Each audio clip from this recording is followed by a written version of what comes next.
Le lancement de la deuxième édition des Journées sino-ivoiriennes de l'investissement et du partenariat s'est tenu en présence de l'ambassadeur de la Chine en Côte d'Ivoire, des membres du gouvernement et du maire de Cocody.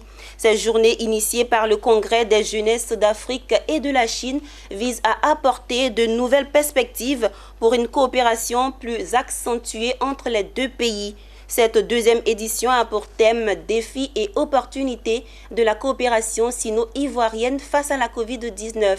Fulgence Canon, Richard Akeke dans un commentaire de Pierre Tebeu.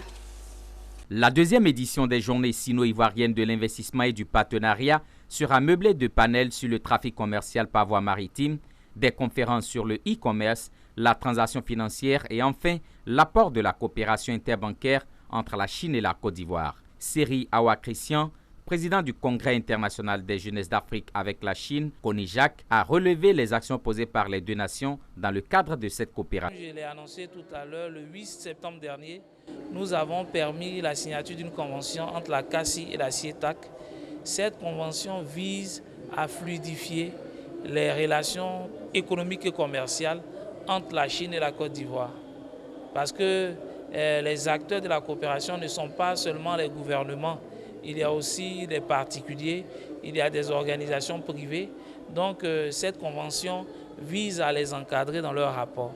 L'un des pans majeurs relevés au cours de cette rencontre est la signature de convention entre la Cour d'arbitrage de la Côte d'Ivoire et la Commission d'arbitrage de la Chine. Quant à l'ambassadeur de la République de Chine en Côte d'Ivoire, il a relevé les bons rapports entre les deux pays, notamment dans la construction d'infrastructures, ainsi que l'investissement des entreprises chinoises qui a connu une augmentation de 8,4% en 2020. Abdoulaye Ben Meïté, parrain de ces journées, a marqué son adhésion à cette initiative et a fait un plaidoyer à l'endroit du gouvernement pour appuyer ce genre d'action.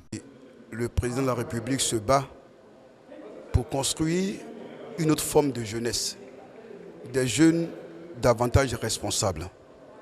Et donc, pour nous, parlementaires, le président a parlé, le peuple a parlé, et nous, parlementaires, représentants du peuple, il nous appartient effectivement de tenir cette balle au bon. Les journées sino-ivoiriennes de l'investissement et du partenariat participeront au développement des relations interpersonnelles entre la Chine et la Côte d'Ivoire. Il sera également une opportunité pour attirer encore plus d'investisseurs chinois.